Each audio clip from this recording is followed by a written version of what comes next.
Hey guys, what's up? My name is Cars. Welcome to Fix Your Shitty Movement, part 3 of the Strong Hip series, the final part, the final frontier.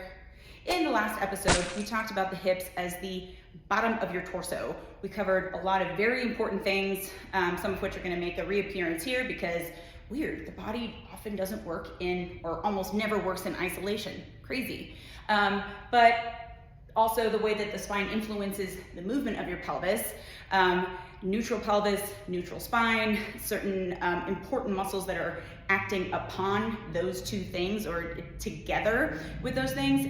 One of them, probably the main one, I'd say the main one, your diaphragm. Definitely check that shit out. So today we're talking about the hips as the top of the legs. And I threatened you in that last episode because I said we would be mostly talking about your feet. And they're gonna be a really big part of it. There's no doubt about that. Why are the feet so important?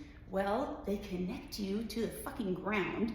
And mainly what we cover in here is lifting related movements, right? And so rooting is a pretty key part of moving heavy shit. Also, you can see that if my foot isn't stable, neither is the rest of my leg, right? Like, even if I'm not actively trying, do you see how that little movement of my foot, or even just like lifting my toes, influences the entire chain all the way up into the hips? So just like the diaphragm, it's probably the least fun thing to work on, but the good news is that you can fix your feet, that has a lot of different meanings, a lot more easily than you can your diaphragm. They just have a really strong will. However, I know I said that was going to be the main topic.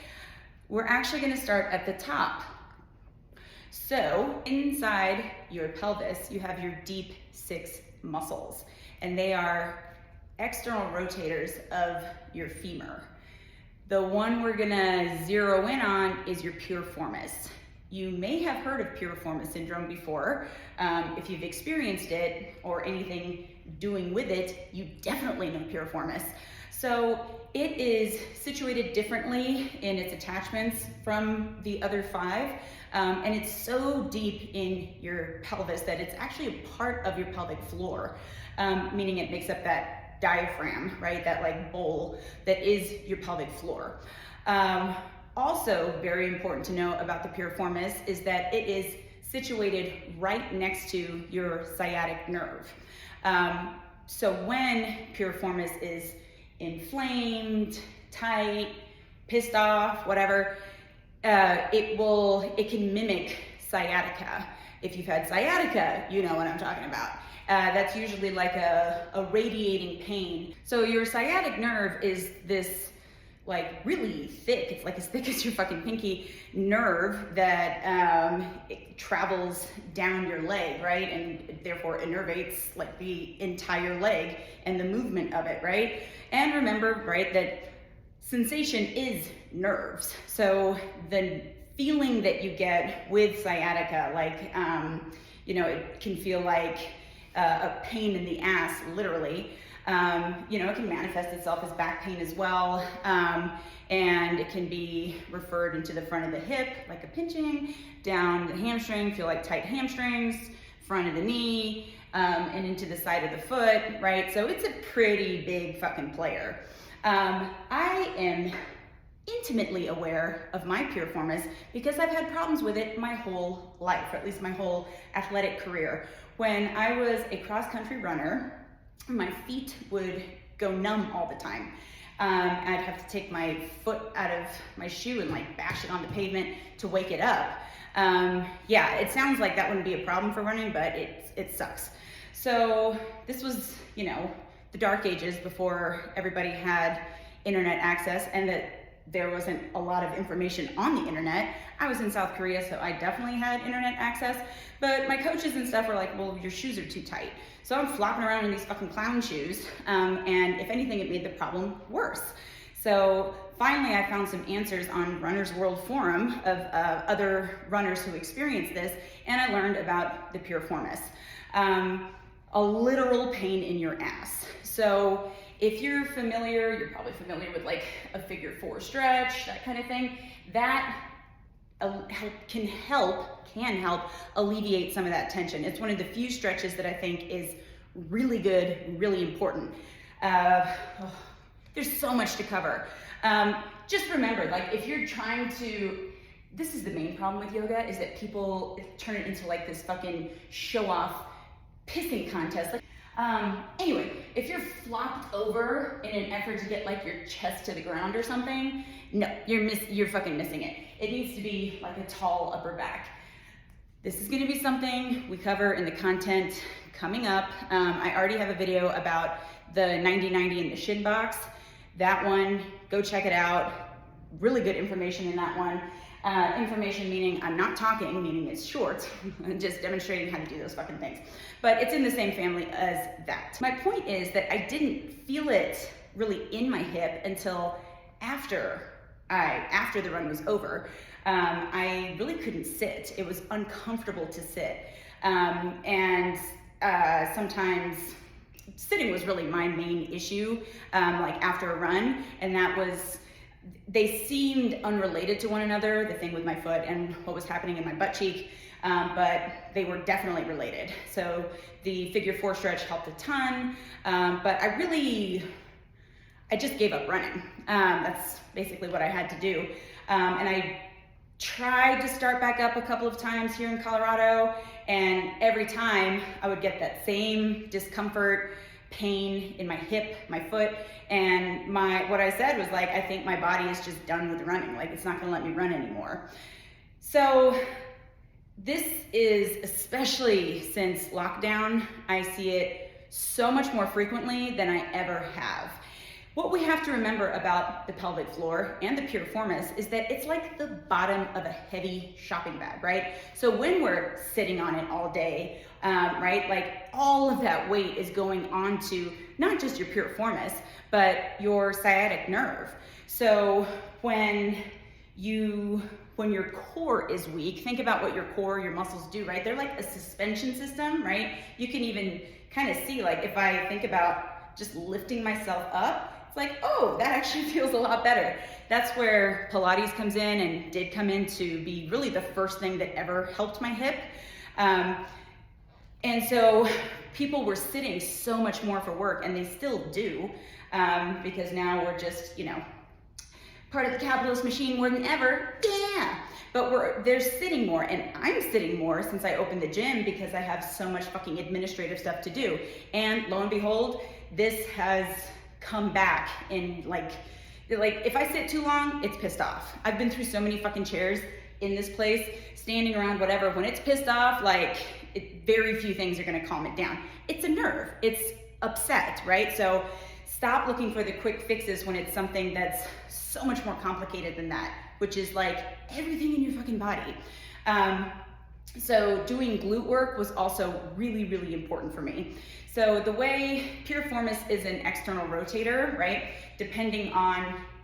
Always depending on what the other side is doing, right? So if I'm running, they're not doing the same thing. And the angle of my femur is going to dictate whether it's externally rotating or internally rotating. And so that creates issues with my glute med specifically. So gluteus medius is like the top of your butt here. You have your gluteus maximus, gluteus medius, and gluteus minimus. Medius and minimus, they're like interchangeable for our purposes today. But internal rotation, they all of those muscles assist with a lot of the same shit. The thing with glute med is that it's neighbors with piriformis. And I've seen in cadavers, and the anatomist has pointed out that the piriformis and glute med were different colors than the rest of the tissue in the entire body because they are so chronically tight in people that the embalming fluid can't go through. So it was like dried blood in those muscles. It was so interesting, especially considering the fact that I've had a problem with this my whole life. So anywho, strengthening my glutes, so glute bridges, and glute bridges that also involve my lower abdominals, again, refer to the last episode, has been what has alleviated that the most. except for lifting. See, I have to pace myself. There's like, oh, I have so much to fucking tell you. It has played a role in alleviating some of the discomfort in my hip. An important role too, because the other, my feet, they're just as important. We'll get there. So when I do glute work, or when people do glute work with these bands, really what we're trying to work on is abduction of the hip, and that means widening of the hip. The problem is, right, people use everything but their glute med to use these, right? So while our feet are weak in many ways, they're also strong in many ways, right? And mine are very strong in their desire to take over for my hips. It makes sense, right? It's like preserving, you know, energy and path of least resistance and all that shit. But like I will often feel it in like the side of my shin, because the muscles along the side of my shin, my peroneals, will often take over instead of me abducting my hip, right? So even though I work on this all the time, for whatever is structural, whatever my structural reality is in my hip, it's very hard for me to get to my glute med. I think I'm part of the population where my piriformis is situated close to the sciatic nerve, but that's neither here nor there. It doesn't fucking matter why. It's just like, that's something I know that I have to stay on top of. And there are times when I can't really get to my glute med. And that's when I'm there, I know it's because I've been slacking and haven't been keeping up with it, period. It's so nice to know what to do to make it not a thing that I have to deal with. Like that's where I want to get you. Like figure out like the 2 or 3 things that are always present or creating issues or whatever in your individual body. And then you'll know when you're being a lazy piece of shit and not doing what you're supposed to do, but also going with an open mind and bodies change and all this shit. Anyway, it's very empowering because it's not like, oh, my stupid hip. It's like, you dumb bitch. Why your poor hip is putting up with your bullshit because lazy, in a rush. No one wants to do the boring shit, right? So other problems that people have when they're using these bands is they will let their knees buckle in, right? And it will kind of like, they'll like doing the sidewalks, the side steps, like sumo walks or something. They're letting their knees collapse, which means they're not abducting their hips. Or they're using them too much, right? And like pushing them open with like their quads or their TFL, tensor fascia latte, which sounds like a delicious coffee drink. Also gonna get to that in a second. The TFL, not the coffee drink, although that does sound good.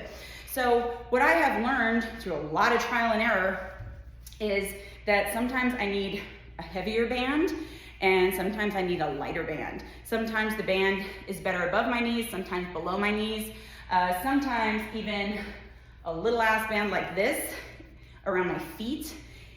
What we want to do is be versatile, right? Just like the sumo versus conventional. Why not both? Because if you're good at both, you've got a good deadlift, right? So we want to be able to call upon those muscles on command, right? Because they are voluntary muscles. So what I'm saying is you have to go into it that way as well. Again, this is coming in a moment, but feet. Like people don't anchor their feet, right? You can see how that was kind of like something like it is, I swear I didn't get like some, you know, phrase of the fucking month toilet tissue or something, but low hanging fruit. I think I've said that in every single fucking episode. Sounds like I'm talking about balls, but I'm not. It's just, it's an expression that works here, I guess. So yeah, while I am working on strengthening my gluteus medius, at the end of the day, the feet are a major player within that. And just FYI, these are slingshot hip circles. I'm very brand specific on like 5 things. This is one of them. I'm not sponsored at all by them. If I were, I wouldn't be making this fucking video, I'll tell you that. Just kidding. Because I think every single person I've worked with in my 11-year career has bought it because they have a patent on like the elastic. It's fucking, it is better than the $5 cheaper ones. So try to resist the urge to be a cheap motherfucker and just spring for the $20 band. These are pretty old, like I've had them for a long time, and they have still held up with a lot of use. It's worth it. The knockoffs, they're either too big in circumference, or sometimes they're like denim type heavy, which if you're trying to work on a weak muscle, probably not the best idea to go with something that's very rigid, or they're just way too loose, which will also kind of encourage compensation. Just take my fucking word for it, would you? So these bands aren't great for glute work. I mean, this little black one is like a hairband on my thigh. It's like, if I try to put this around my thighs, I'm gonna lose my legs.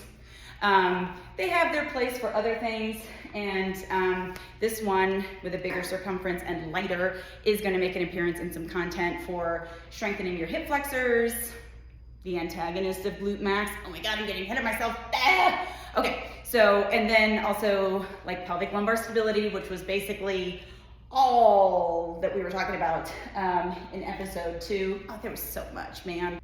So one other thing that I'm very brand specific on is Tune Up Fitness. This is their Alpha Ball. It is amazing.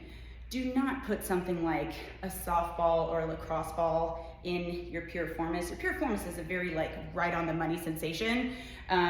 Yeah, it's your nerve, so maybe don't fucking slam a softball into it.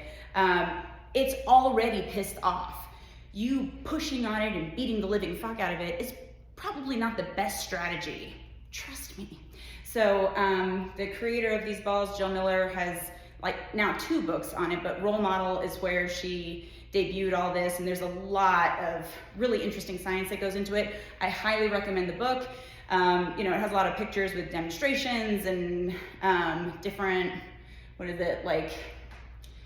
different people's experiences with them. But a couple years ago, like right when I opened the gym, like I was saying, I was sitting a lot more. I had so much hip pain that I thought, oh my God, this is like hip replacement kind of territory.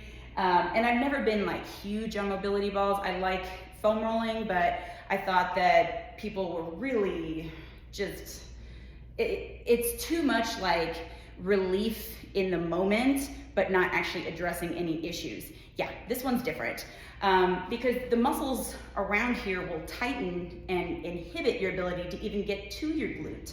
At least that was my experience, because one day out of desperation, I spent 45 minutes working this all the way around both of my hips, and it was like the first time I had relief in months. It was amazing. And ever since then, I've really recommended that everybody get this, because it really is crazy how many more people are experiencing this kind of hip discomfort since lockdown and pandemic and all that shit. So the Alpha Ball, highly recommend this if you have that kind of hip discomfort. You can do it before you work out, or a few times a week, just watching TV or something. But if you're having to do this every single time before you squat, or it's the only way that you can squat normally, we got to address a bigger problem. Remember, all this is doing, there's another set of balls that we're going to talk about in a second, balls, is that it's basically, it's kind of like dry needling, where it interrupts the nerve impulse, right? And so the muscle can relax, which means that you have that short window of time to strengthen whatever has been inhibited, so to speak. Unlike stretching, which you should not do before you lift, which I also talked about last time. So yeah, Alpha Ball, highly recommend. Gluteus medius, gluteus minimus, those are stabilizers, and they are often a neglected part of glute training or overemphasized, because people have very weak glute max. Your gluteus maximus is an explosive hip extender, among other things. In other words, it is a power producer. So runners notoriously have weak glutes, cyclists, right? Because they're working that like front plane. And so that's, again, why cross training is so important as a runner.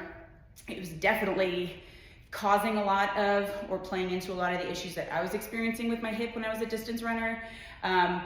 So what are some examples of that? Like a broad jump, right? Or deadlift, lock out of a squat, you get what the fuck I'm saying. Also, they work as the antagonist and they load the hip for something explosive like a kick, right? So we're all sitting on our asses all the time. Even people who have active lifestyles and professions like me, we still sit on our asses a lot. And as such, our glutes can go to sleep. Like literally you can get something, I think get something like catching a disease, but your glutes, there's glute amnesia, where you can't get your glutes awake no matter what you do, and hamstrings tend to take over. I've worked with some people who've had this a few times, and you can get it back, but it's just, none of this stuff is ever like a death sentence, right? Even though glute amnesia sounds pretty bad, you just gotta there's all different ways to do it. I wish I could cover all of it today, but I can't. But anyway, that's why it's so important that even if you are an exerciser, that you're doing things that are hip dominant and allow you to do explosive hip extension. So when we're talking about hip extension, other places that it shows up, right, other explosiveness is like punching, right? So like pivoting your hips, right, with a punch. I don't look at my punch form, I'm just fucking talking. Or like pushing a sled too. And this is my segue into feet. Because when you're producing power, right, like sprinting, you have to push off of your big toe.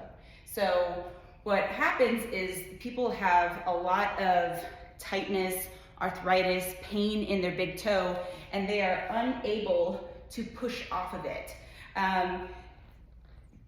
Your traditional shoe, footwear, whatever, really plays into this as well. Not only when you're running or in locomotion or something, but the way that the shoe is curved, I don't even have one as an example, makes it so you never even have the opportunity to push off of that big toe, right? It just slopes for you. And this is why running shoes, traditional running shoes, cause so many problems, whether you're running or lifting weights in them. Like, dude, they're like squishy mattress things that curve up. Like, gee, why am I shifting forward in my squats and my deadlifts? Because you're wearing something designed to shift you forward. Like, fuck, get a clue. But the other thing that happens, I did a fix your shitty movement on the lunge. Like, that's some, vintage fix your shitty movement right there. But how when you're wearing shoes like that and you try to do a lunge or something, it will, your foot will automatically kind of turn in. Not only, again, making it impossible for you to really strengthen your big toe, but blunting your ability to feel that you're not using it, but also fucking your balance up, right? So many people can't do, I want to make sure my space is clear, they can't do a reverse lunge without losing their balance and freaking out. Or if I have them do it barefoot without it really hurting their big toe. I get it. I used to have the same thing.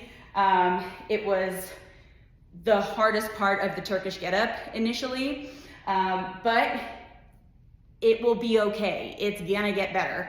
You gotta take your time if you have like active arthritis and stuff, but at this point you should know I'm not your fucking doctor, I'm not giving you medical advice, but I've worked with a lot of people who were able to make this transition to minimalist footwear or barefoot training, even just training in here, with like night and day difference. And this includes older people, because your feet can get stronger. You can, like the fat pads or whatever that wear away over time, they can come back, right? If you're getting advice that you should never, ever, ever go anywhere go anywhere without shoes on or barefoot, like that's terrible advice. In the zombie apocalypse, we're gonna get rid of you. Because it's like, oh, this motherfucker needs like $900 orthotics that their doctor said they can't fucking live without. Yeah, you're bye-bye, you're dead weight. Are there exceptions? I shouldn't have to say this, but yes, of course there are. But when people come into my gym, specifically barefoot for all of these reasons, I always ask them, are they comfortable going barefoot? Some of them aren't, and they'll, look uncomfortable with it. And I'm not gonna wrestle their shoes out of their hands or whatever, but usually they're willing to just train in here without it to test it out. And once they can experience their feet being free, getting stronger, right? And most importantly, not having negative consequences from that, then we can start building upon that. But when you're lifting, this is the best place to start working on strengthening your feet because there's no impact. And, with some of my clients, one of them was the arthritis in her big toes was visible. Like it literally deformed her feet. So, lunges, planks, push-ups, stuff like that was out of the question. She was a very active woman in her 60s, and, she would be in a lot of pain if we pushed that. What did we do? We started with some kettlebell shit and all, lifting weights barefoot, right? Helping her feet just kind of get used to it, get stronger, and maybe more importantly, helping her feel more comfortable with the process. My method is very red light, green light. If you're experiencing pain, I'm not going to be like, well, no, we just have to push through because this is what everyone before you has done. It doesn't matter. Your body is going to give us a very clear picture of, like, if you're in pain, we got to put your shoes on. Maybe we can try again another time, but I don't make people work through pain ever. Some soreness or something is to be expected. We are trying to get stronger. But I, of course, let my clients make that call. Pretty much across the board, we only get stronger, and eventually they make the switch over to Vivobarefoot. When I make the recommendation for Vivobarefoot, usually it's because of their hips. Even with this woman, right? There's a very strong link between your feet and your hips. Just wait, we're coming back to it. So if a person is complaining about that kind of hip pain, or even the way that the nerve pain radiates, right? Like hamstring, front of the hip, and into the side of the foot, it can feel like a sprained ankle or like plantar fasciitis. All sensations are nerves anyway, right? But you should really take this as just because it feels like my hamstrings are tight doesn't mean that you need to stretch your hamstrings, because sometimes it's the sciatic nerve is irritated. That's where things like nerve flossing come in and all this shit. See, there's just too much. But a good clinician should be able to teach you about nerve flossing anyway. So what about things like the squat and the deadlift and the kettlebell swing? We're not pushing off the toe with that one. So how is it, what's the relationship between those movements and your feet in terms of producing power from your hips? Well, perhaps you're familiar with, you've either seen or been the person who, if you're trying to do a hip hinge and you're squatty and I tell you to lift your hips and then sit back to leverage the weight, what happens is you go, ah, like your feet lift up. Look familiar? Because holy fuck does it look familiar to me. It's the biggest problem that people have with the swing, with the deadlift, is that they'll start falling backwards and overcompensate by shifting forward, right? Which makes it not a hip hinge, right? Have you thought about putting your motherfucking toes down? Like, push them into the ground, motherfucker. I have broken my little toes a lot. Because I'm clumsy. And thank God it's just been my little toes, because if it's my big toe, I need a fucking cast. Like, that fucker travels up your leg, right? It's not the same as your little toes. It's got like a mind of its own. And as such, it's a very important part of rooting you to the ground. So muscles work in either like stabilizing or moving, right? Again, you have to remember that, stabilizing and moving. Is it frustrating to learn this shit? Yeah, it can be really frustrating because, like I said earlier, your feet have a mind of their own and they're like, fuck off, we got it. But they shouldn't be doing things like abducting your hip, right? We want that to happen in your hip.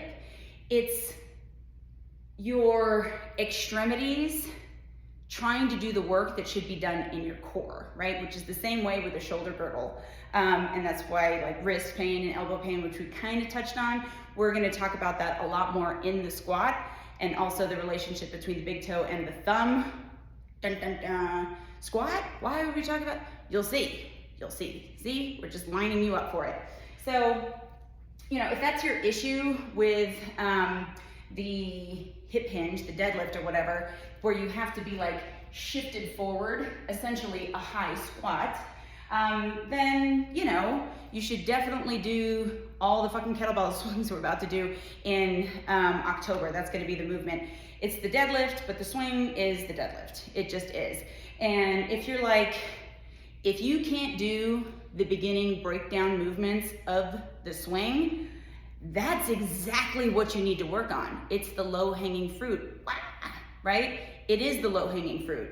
So people can do okay once they get the bell going or whatever, but ask them to tilt, drag, and hike. Oh, it's a fucking disaster. So what do? You practice the tilt, the hike, and the drag. Oh, it's so hard, it's so stupid, I hate it. Okay, then just suck at deadlifting. Pick one. Don't suck at deadlifting, that's a terrible option. So the other thing, right, with the big toe and right, the foot, it's never in isolation. But everybody has this humongous boner for totally stretched out Achilles. Like, you know, teabagging their heels is like, that's more important to everybody than having like, I don't know, a good squat, or, you know, doing the splits. Motherfucker, why are you doing the splits? Honey, he's got a boner anyway. You don't need to do the splits. You need to strengthen your poor bastard adductors, which we'll get back to in a second. See, there's so much shit. When people I've worked with have had ankle mobility that they are proud of, mind you, because of all this bullshit swirling around, what happens is I'll have them do a reverse lunge or an exercise called surrenders, which is going to make an appearance later, where they step back, the get up, it's the beginning of the get up, they step back and then come down. So what happens with these people who have like floppy fucking Achilles? They can't be up on their toe. They will immediately flatten like this and then usually come forward into this. So what does that look like? Hip extension, man. So I'm the opposite. I am limited in my dorsiflexion and I have very strong plantar flexion. And that's really great because that means that I'm a strong sprinter and I can produce a lot of power. My deficiency is dorsiflexion. And while I don't need to touch my toes to my shin, who gives a fuck? I do want to create some balance between those things. That being said, when you have a lot of dorsiflexion, right, when that's your strength, because it is a strength if you see it as like part of the whole, seeing a trend here, then you're good at like pistol squats and shit like that, which I fucking hate. My body is not designed for that shit. Good for you. But if you already have a ton of dorsiflexion, what you need to work on is plantar flexion. This, of course, means we're talking about general fitness and shit. If you're a competitive athlete, you should have a coach of your own, first of all. But, you know, creating balance doesn't mean that we want to be symmetrical. We just want to make sure that we're not just working our strengths. That's really what I'm zeroed in on. And also, your ability to control your body. Do you want it to stabilize here? Do you want to do plantar flexion here, dorsiflexion here? You're always going to have your strengths, and that's awesome. But we have to be aware of your weaknesses so that we can create as much balance as we're going for. I hope that makes sense. But one reason why everybody is so fucking juiced up about the goddamn dorsiflexion of the ankle is because the way the squat is taught is stupid. So, I mean, it makes sense because of, you know, like CrossFit is where a lot of people are exposed to weights for the first time. I've said before, I'll say again, I have love for CrossFit. They made muscles on chicks cool and all this shit. What we have to keep in mind is that CrossFit is CrossFit. It's not powerlifting and all this other shit, right? It's its own thing. But also that it has a strong Olympic weightlifting influence, right? And as such, Olympic weightlifters have shoes that have a heel. I know some very, very strong powerlifters who squat with a heel. They could beat the living fuck out of me, that's fine. There's always exceptions. But as such, people are doing their squats very straight up and straight down, which does not work well if you have long femurs, especially because you're literally going to run into your pelvis and have nowhere to go. It causes a lot of problems for a lot of people. High bar squatting, front squatting, I love that shit. But low bar squatting is really, well, it's a hip dominant movement. What happens is, especially when you attempt to squat with front squat, high bar, whatever, without shoes, people still initiate with their knees. That's what I'm talking about. Like, I literally cannot go any lower. So it appears as though I have like really restricted ankle dorsiflexion. I know I said that I do, but I really don't. I just don't have like a ton of it. Like, good, I don't want to fucking, it's fine the way it is. So that's why everybody's like, oh, you gotta stretch your ankles and you have to fucking do all this shit. And also they'll feel that like tightness in their hip, so they wrap a fucking bungee cord around it and have someone like drive away, like dislodge their hip. Like, I'm not into that shit at all. Like those passive fucking fixes, but also just looking at like the symptom versus what's causing it. What's going on that is causing that shit? Okay, so back to my hip. It's probably like 5 years ago now, I was deadlifting, I was doing high rep and lightweight, which means my form was probably sloppy, definitely, and that I probably wasn't even really deadlifting, because if you can just rep it out like that, that's probably not leveraging, you're probably just squatting the bar up and down. And I hurt my adductor badly. I'm actually very lucky it didn't rupture, but I was not able to deadlift for like 9 months, which was devastating because, you know, deadlift was my baby. It had to happen because I had some signs that there was an issue, but I was so focused on hitting 300 pounds that, you know, my body really did me a favor by stopping me. Anyway, all the therapy that I got around it, massage, all this shit, manual therapy, everyone was working on the hip itself. The game changer was when I started to work on my feet. So I was a Chuck Taylor lifter. They're cute, I love them still, but I will not fucking lift in them. Or I wear them to concerts or something, but you see how narrow it is, right? It's a pretty narrow shoe, and it's stiff, so it doesn't let your feet be feet. And also, the lip actually turns up slightly, so creating basically the same effect as like a running shoe. Maybe not as much, but you know, they get a reputation for being lifting shoes. They're actually garbage for lifting shoes. So I've always been heavily influenced on like the foot strength. RKC, Russian kettlebell, one of my specialties, really big on diaphragm, breathing, bracing, and feet. Weird. Also, Pilates, very big on breathing, pelvic lumbar stability, and feet. Oh my God. The best things all overlap, they always do. So I was already aware of and comfortable with barefoot training. What happened when I was deadlifting is that my foot rolled, and that's what created that problem or caused the pain. Well, it was already pain that I'm used to having, like up on the sits bone. It was just like the tension was basically building, right? Anyway, long story short, I started working on spreading my toes apart. I also, around that time, was having pain in my right big toe. It felt kind of like it needed to pop or something. A brilliant clinician I was working with at the time said that that was probably bunion pain. Now, if you're not familiar, bunions are fucked up. They, like, to correct it, they have to shave off part of your bone, and you can't do weight bearing for like 8 weeks. If you think that's not gonna have a significant effect on the way the rest of your body feels, you're fucking high. Is it sometimes necessary to get surgery? Absolutely.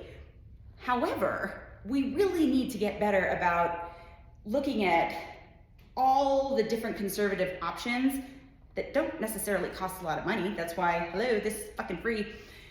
And like, look at the different options that are out there before going to surgery. Sometimes emergencies, all that shit, but you're probably not gonna have fucking emergency bunion surgery. But I was like, no one's cutting into my fucking feet.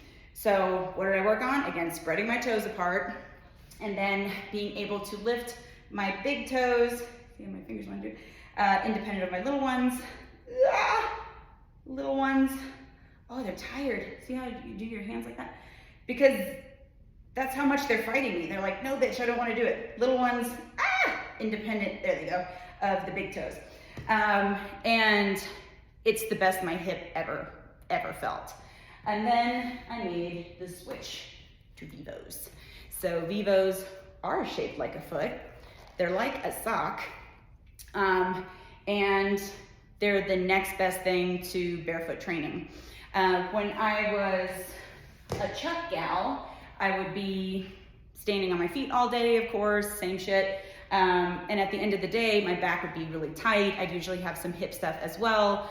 And then I switched to Vivo, and I don't have that problem. In here, I'm usually completely barefoot all day, and I don't have any problems.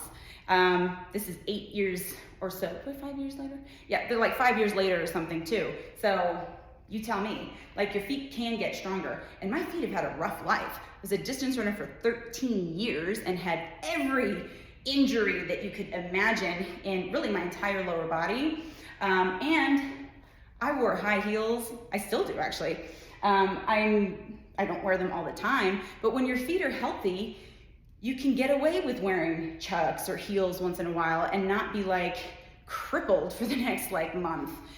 Strength is resilience. That's what we're trying to build. You should be able to, you know, pick something up funny or like fall awkwardly or something and not have to go to the fucking hospital. That's what we're trying to do. That's why we're trying to get stronger, right? Like, at the end of the day, that's what's really important here. Anyway, last year, I decided to get back into trail running. You know, like 2 or 3 miles. I'm not trying to do distance stuff. Like I said, I, through many failed attempts, decided, or I just felt like my body didn't want me to run anymore. But even though Vivobarefoot has trail running shoes, I was also just as indoctrinated as everybody else is, i.e. podiatrists and shit scared the fuck out of me, saying, you know, thinking I needed cushioning to do running or it was gonna fuck my body up. So I decided I was gonna start with some regular running shoes. I got some expensive ones. I did some research. I did Brooks or whatever. It's like, okay, I'm gonna start there and just kind of see where I'm at and then try the Vivos out. And I mean, it went fine, but hip pain and that bunion pain came right back immediately. And finally, when I was just kind of like, I'm gonna try the Vivos, what happened was multiple times I tripped over what felt like, you know, a log or a branch or something, you know, the kind of where it like echoes through the forest and you kind of do this big like jump forward. Thankfully, I didn't fall on my face or anything like that, but it happened multiple times. And I'm like, what the fuck is going on here? And I realized it's because I had to dorsiflex my ankle myself. Whereas a running shoe is like that boat, and they're getting more and more ridiculous. It's like a mattress. I mean, they're gonna be jet propulsion pretty soon, like fuck. I had to do the work myself of dorsiflexing and plantar flexing, right? And so my calves were so fucking sore when I first started running again, but that was it. It wasn't the bunion pain, no back pain, no hip pain, nothing. And it was like, holy shit, all this time. And then this year, I just don't have time to go to the mountains, which is a huge bummer. I've been running on pavement, again, like 2 miles or something. And I thought, pavement, you know, it's not natural. I'm gonna run in trail runners because I feel like I probably need more cushioning.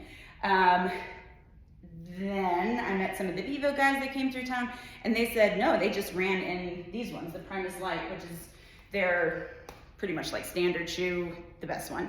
You don't have to get this cool color, but I like it. Anyway, so they were like, no, it's totally fine to run in Primus Light. So now this is what I run in, and I don't have those problems. What's also interesting though is that I have a very hard stop. Like when my feet are tired, I can't keep going, which is probably saving my fucking hips, because if I'm relying on this like jet propulsion fucking canoe thing to keep me going when really my body's too tired to keep going, you're gonna run into problems, right? And so you have to get stronger from the base when you're doing minimalist. Now this doesn't mean go out and get some minimalist shoes and go for a fucking run. It takes some time, right? But like I said, the best place to start is in the weight room, right? Either with Vivos, or if you can, go completely barefoot to just build your foot's tolerance.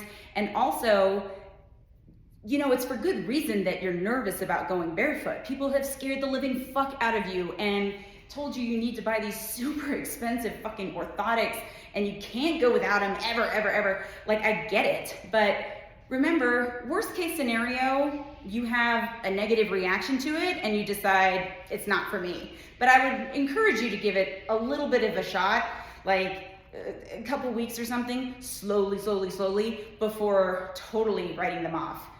But my clients, that's never happened before, for what it's worth. And in fact, a lot of my clients that I've converted to Vivo, they've gone on, one of them was like with the deformity, the arthritis, the woman in her 60s. Another was a woman who'd had pretty fucking major life-altering surgery on her foot and ankle that is, I mean, she's still recovering years later from.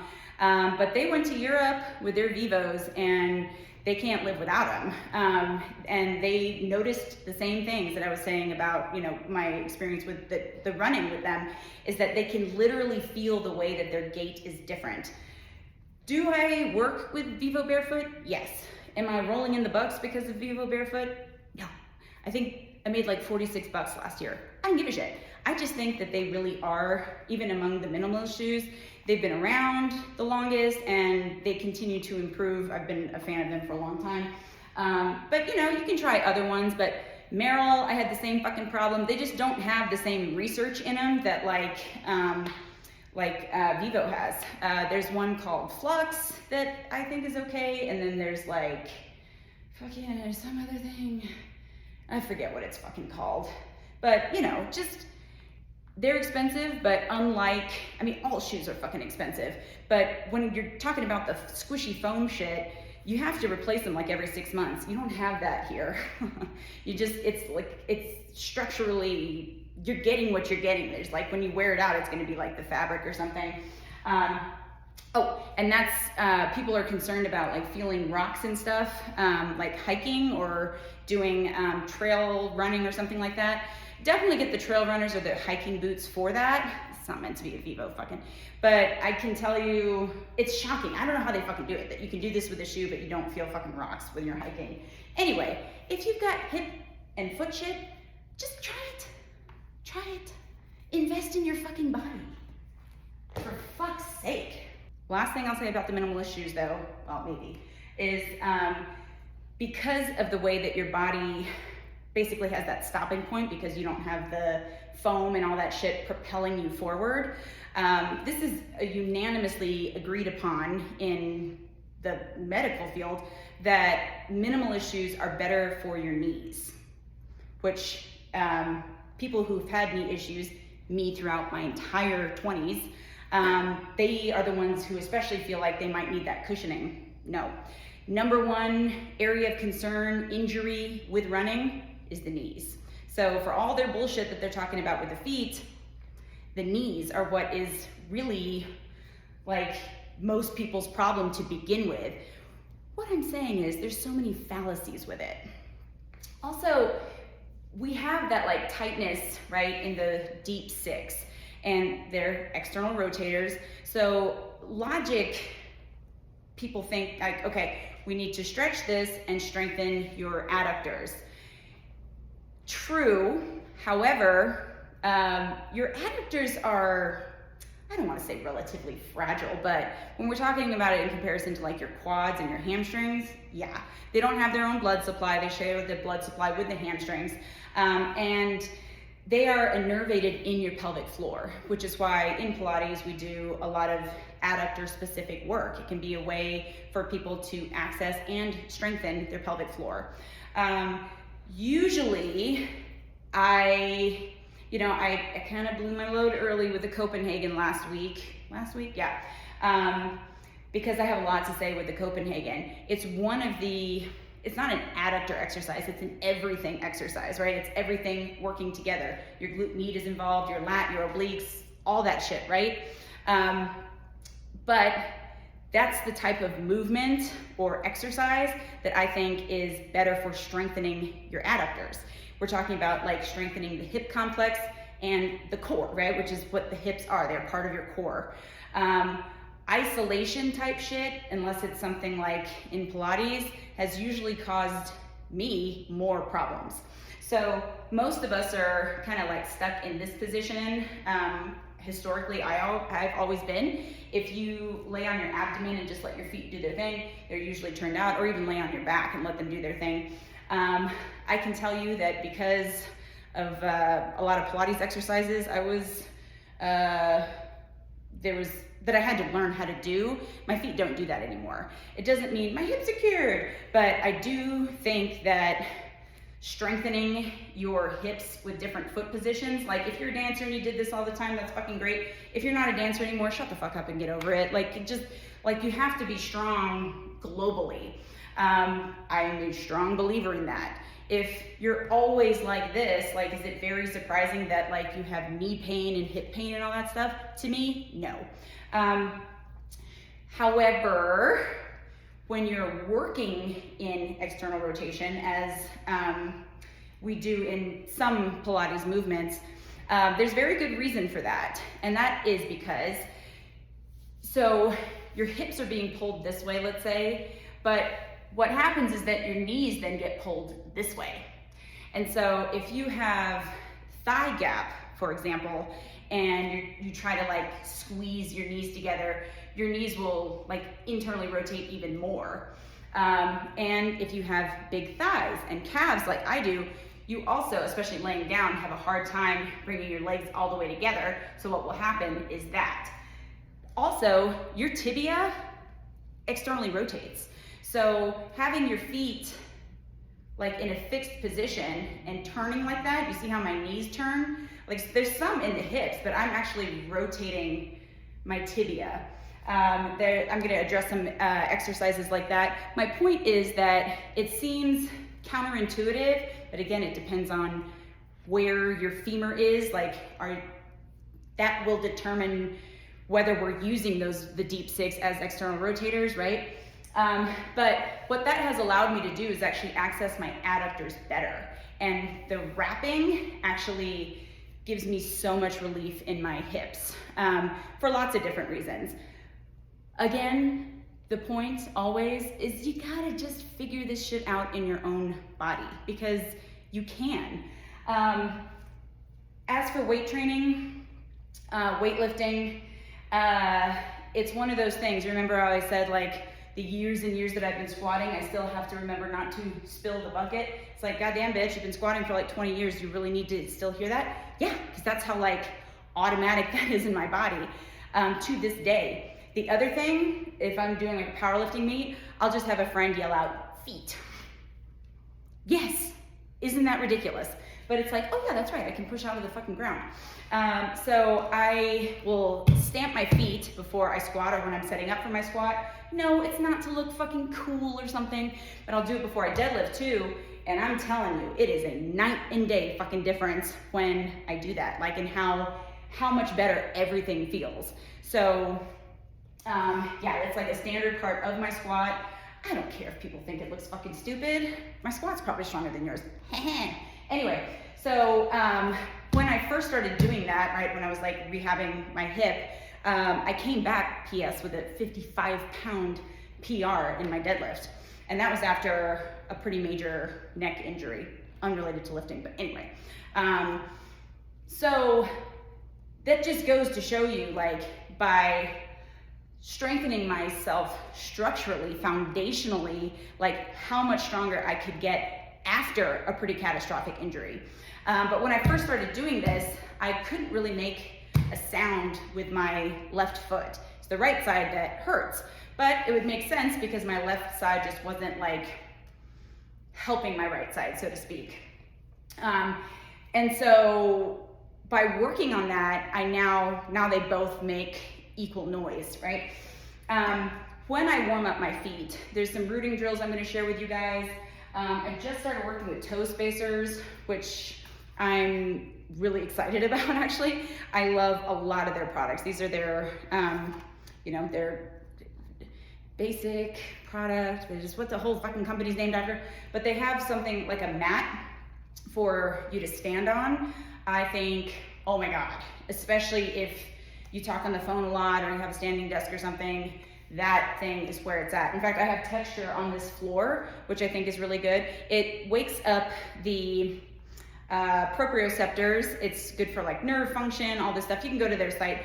The spacers are like, will help you, repair damage from like being in a narrow foot box for a long time. So it's a nice way to stretch and like begin the process. You can work out in them. There's the whole site, they have like protocol and all that shit, but I cannot recommend this stuff enough. It's definitely different from like something that you'd use like for pedicure or something. And they have like a 4 and a 5. Anyway, they give you the protocol and how you can use it. I've used it for some Pilates work, and yeah, it's incredible. It's the better you are at things, the more, like the harder it is for you to identify when you're compensating and slacking.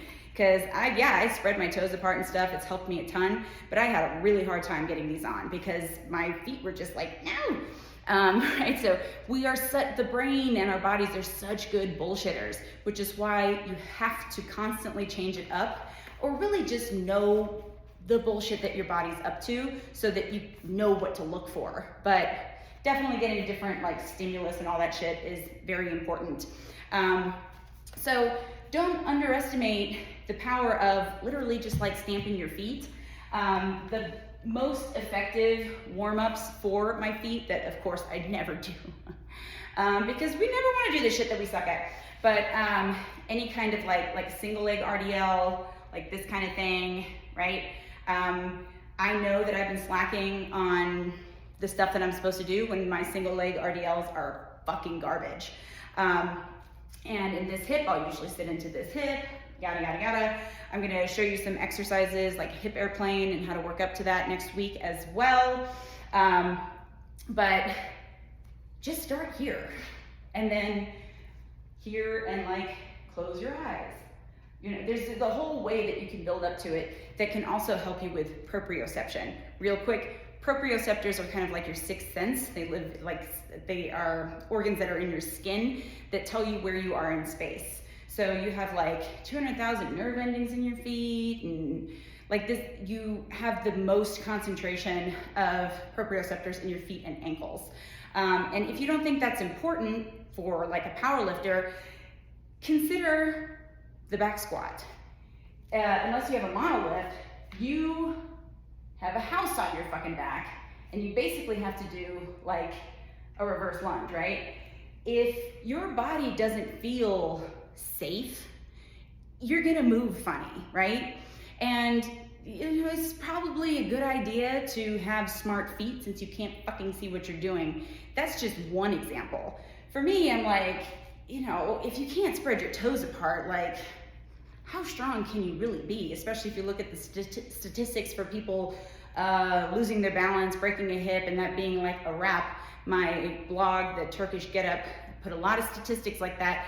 We should care about balance. We should care about foot strength, and we should also care about the musculature in our hips. It's all about it working together. In fact, in Pilates, when someone has like foot pathology, when I worked in like a clinical setting, the PTs or whatever would tell me their diagnosis and I would work with them in Pilates. So I'm not diagnosing anybody. But where would I always target when they had problems like plantar fasciitis, Achilles tendonitis, that kind of shit? Always glute med. Always glute med, because of the way it stabilizes. They work together. But get the alpha ball. Oh, I didn't even talk about the other. You see, guys, that was all laid out and stuff. So rolling your feet, also very important. But just like I was saying about like fucking the softball and whatever, people like push down on it. They're like, oh, but it feels good. Stop trying to get this like, fireworks kind of sensation in your body. You're just trying to get some blood flow, man. Like, you don't gotta push down on this shit. I also like to use the dual balls. These are the smaller ones. To roll out my calves because I can get them around my ankle, and like, it's the two heads of the fucking, you know what I'm fucking saying. Yeah, there's so much stuff. I'm gonna try to cover as much of this as I can as we head into deadlift season. The sun went away, which is annoying. God, the lighting sucks in this fucking shithole. Anyway. Yeah, if you have questions, let me know. I'm trying to get better about DMs, but email's always better. You can email me if you're not trying to get in my pants, because this isn't a dating site. And also, go fuck yourself. Anyway, we digress. My name is Karis. This has been Fix Your Shitty Movement. Next up, we're gonna go deeper into the hips and also talk about deadlifts. It's all building upon itself. I'll see you guys next time.